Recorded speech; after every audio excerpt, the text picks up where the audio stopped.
The partition of India is history's most turbulent moment. It led to the largest mass migration and one of the worst humanitarian crises in human history. But what actually happened? Why did it happen? And how did we end up with modern India and Pakistan?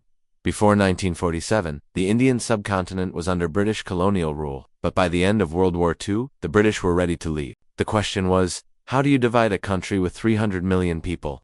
A 2,000-year-old continuous civilization, countless religions and languages, and a single, with no modern borders or states. How do you divide all of that?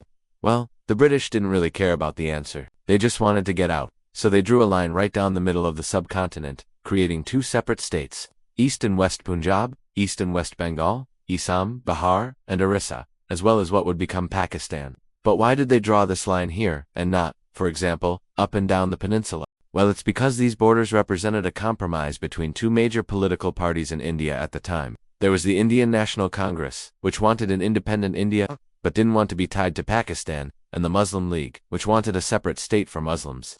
This compromise created more problems than it solved. The border between Hindu-majority India and Muslim-majority Pakistan is now the longest-running territorial dispute in the world. Both sides have laid claim to each other's territory, and millions of people have died as a result. So why do Untold just redraw the borders and solve all of these problems once and for all? Well, the problem with the borders is that they are not just lines on a map.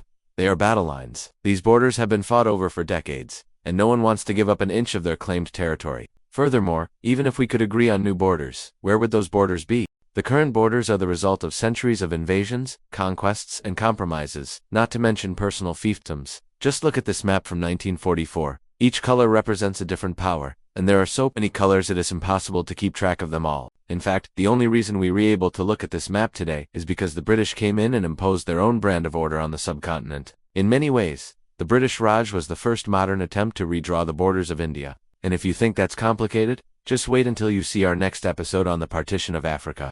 Thanks for watching.